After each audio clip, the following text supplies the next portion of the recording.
మీ బంగారం తాకట్టులో ఉందా? విడిపించుకోలేక ఇబ్బందులు పడుతున్నారా? అయితే మీ బంగారాన్ని వెంటనే విడిపించి కొంటాం. గణేష్ గోల్డ్. మీరు సంప్రదించాల్సిన ఫోన్ నంబర్లు 9160-266-916, 8712619507. బీఆర్ఎస్ పై జాగృతి అధ్యక్షురాలు ఎమ్మెల్సీ కవిత కీలక వ్యాఖ్యలు చేశారు. బీసీ రిజర్వేషన్ల కోసం ప్రభుత్వం తీసుకొచ్చిన ఆర్డినెక్స్ సరైందే అని అభిప్రాయపడ్డారు కవిత. ఆర్డినెక్స్ వద్దని బీఆర్ఎస్ నేతలు చెప్పడం తప్పన్న కవిత నిపుణులతో చర్చించాకే ఆర్డినెక్స్ కు మద్దతు ఇచ్చానన్నారు. తీన్మార్ మల్లన్న వ్యాఖ్యలపై బీఆర్ఎస్ స్పందించకపోవడం ఆశ్చర్యాన్ని కలిగించిందన్నారు. ఈ అంశాన్ని పార్టీ విజ్ఞతకే వదిలేస్తున్నానన్నారు. బీఆర్ఎస్ వాళ్ళు మెల్లగా నా దారికి రావాల్సిందేనన్నారు. బీఆర్ఎస్ పై జాగృతి అధ్యక్షురాలు ఎమ్మెల్సీ కవిత కీలక వ్యాఖ్యలు చేశారు. బీసీ రిజర్వేషన్ల కోసం ప్రభుత్వం తీసుకొచ్చిన ఆర్డినెక్స్ సరైందే అని అభిప్రాయపడ్డారు కవిత.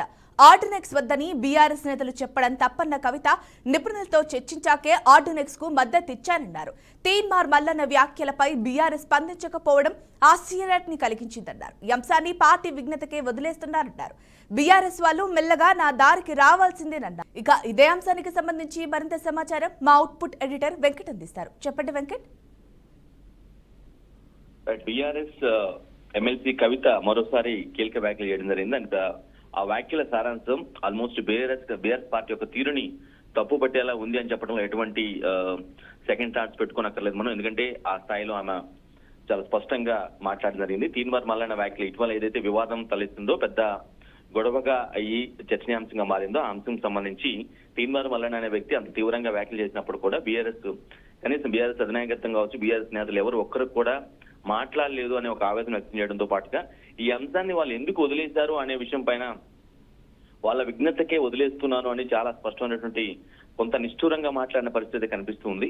బీఆర్ఎస్ వాళ్ళు మెల్లగా ఎలాగైనా సరే తన దారికి రావాల్సిందే అన్నట్లుగా కవిత మాట్లాడడం కూడా కొంత చర్చనీయాంశంగా మారింది. అంతేకాదు బీసీ రిజర్వేషన్ల కోసం ప్రభుత్వం తీసుకొచ్చిన ఆర్డినెన్స్ ఏదైతే ఉందో, అంటే స్థానిక సంస్థల్లో 42% రిజర్వేషన్లు కల్పించాలి బీసీలకంటూ రేవంత్ రెడ్డి ప్రభుత్వం ఏదైతే ఆర్డినెన్స్ తీసుకురాబోతుందో, it is about to issued అనమాట. సో ఆ ఆర్డినెన్స్ కూడా సరైనదే అంటే చాలా సరైనదే, అది అందులో ఎటువంటి తప్పు లేదు, అది కరెక్ట్ అయింది అలా తీసుకురావడం అనే వ్యాఖ్యలు కూడా చేయడం జరిగింది.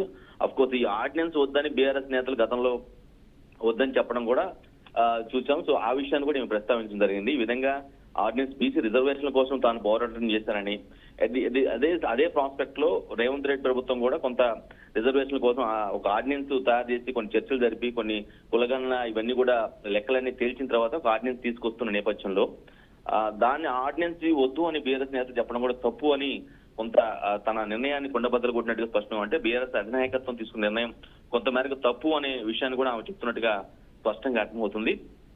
ఆమె చాలా స్పష్టంగా ఆర్డినెన్స్ కి ఎందుకు మద్దతు తాను ఇచ్చానో విషయం కూడా చెప్తూ ఉంది. నిపుణులతో కంప్లీట్ గా ఆ బీసీ బిల్లు రిజర్వేషన్ సంబంధించిన బిల్లుకు సంబంధించి కావచ్చు, లేదంటే స్థానిక సంస్థలు 42% బీసీలకి రిజర్వేషన్ కల్పించాలనే అంశం పైన పూర్తిగా న్యాయ నిపుణులతో చర్చించిన తర్వాతే ఆర్డినెన్స్ కి మద్దతు ఇచ్చానని చాలా స్పష్టంగా కవిత అంటూ ఉన్నారు. కానీ అవే వ్యాఖ్యల్ని ఏదైతే తాను మద్దతు ఇస్తే బీఆర్ఎస్ నేతలు మాత్రం ఆర్డినెన్స్ వద్దు అని చెప్పడం కూడా సరికాదు అని కవిత ప్రస్తావించడం జరిగింది.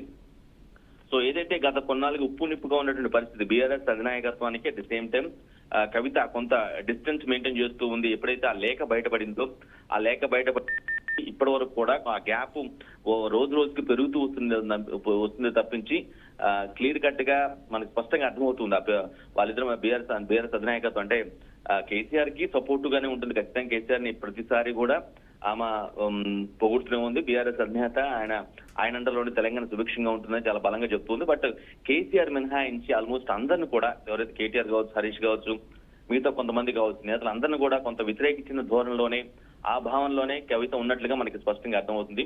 మరోసారి ఈమె ఏవైతే కామెంట్స్ చేశారో తీన్మార్ మల్లన్న విషయంలో బీఆర్ఎస్ స్పందించిన తీరు గురించి కానీ, లేదంటేనేమో బీసీ రిజర్వేషన్ బిల్లుకు సంబంధించి గులాబీ దళం స్పందించినటువంటి తీరుపై కాబట్టి ఈ రెండు అంశాలపైన పార్టీని తప్పుపడుతూ చాలా స్పష్టమైనటువంటి కామెంట్స్ అయితే కవిత చేయడం జరిగింది.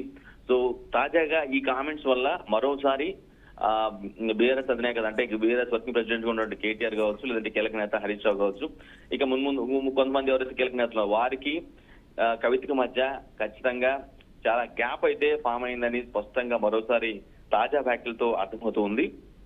అంతేకాదు నీటి ప్రాజెక్టులకు సంబంధించి కూడా కొంత, అంటే ఇది బీఆర్ఎస్ ని అపోజ్ చేస్తూ మాట్లాడిన తీరు ఒక ఆస్పెక్ట్ అయితే కేటీఆర్ రేవంత్ రెడ్డి ఢిల్లీ టూర్ ను కూడా ఆమె తప్పుపడిన పరిస్థితి కనిపిస్తుంది. ఆయన నీటి ప్రాజెక్టులపై చర్చలో భాగంగా ఢిల్లీ వెళ్ళిన సీఎం రేవంత్ రెడ్డి ఏమీ సాధించలేదు. కేవలం ఓటాల గురించి, నీటి ఓటాల గురించి కాకుండా ఆ పర్సనల్ ఓటాల గురించి కోసమే రేవంత్ వెళ్ళారంటూ కొన్ని కామెంట్స్ కూడా చేయడం జరిగింది. ఓవరాల్ గా ఏదైతే వీళ్ళిద్దరి మధ్య గ్యాప్ ఏదైతే ఉందో కేటీఆర్ అదేవిధంగా ఆయన సోదరి కవిత మధ్య గ్యాప్ మాత్రం అంతకంతకం పెరుగుతుంది అనేది స్పష్టంగా అర్థమవుతుంది. అదేగాక నిన్న లేటెస్ట్ గా ఒక చిన్న విషయం కూడా జరిగింది. అంటే ఆమెను అపోజ్ చేస్తూ కవితకి ప్రాధాన్యత లేదు అని చెప్పేలాగా మరొక ఇన్సిడెంట్ కూడా బీఆర్ఎస్ అధినాయకత్వం తీసుకున్నట్టుగా మనకి స్పష్టంగా అర్థమవుతుంది. అదేంటంటే తెలంగాణ బొగ్గుగని కార్మిక సంఘం గౌరవ అధ్యక్షురాలుగా కవిత కొన్నాళ్ళుగా కొనసాగుతూ ఉన్నారు. కానీ ఆ సంఘం ఇన్ఛార్జిగా అంటే TBGKS అని అంటారు, అది బీఆర్ఎస్ సపోర్టివ్ కార్మిక సంఘం కాబట్టి సో దానికి గౌరవ అధ్యక్షురాలుగా కవిత కొన్నాళ్ళుగా కొనసాగుతున్నారు. కానీ ఆ సంఘం నుంచి ఆమెను తప్పిస్తూ ఇన్ఛార్జిగా మాజీ మంత్రి కొప్పుల ఈశ్వర్ని కేటీఆర్ నియమించడం కూడా కొంత వివాదానికి తావునిస్తూ ఉంది. ఇదే రాజకీయ వర్గాల్లో చర్చకి తెరలేపింది. మేబీ ఆ ఇన్సిడెంట్ జరిగిన తర్వాత, ఆ విధంగా ఆమెను తప్పించిన తర్వాత పెట్టిన ప్రెస్ మీట్ ఇదే కావడం వల్ల కొంత ఆమె అసంతృప్తి కూడా ఈ వ్యాఖ్యల్లో స్పష్టంగా అర్థమవుతున్నట్టుగా మనకి తెలుస్తుంది. బీఆర్ఎస్ లో ఆ పార్టీ అనుబంధ సంస్థల్లో కవిత ప్రాధాన్యతను తగ్గిస్తున్నారనే చర్చ జోరుగా కొనసాగుతుంది.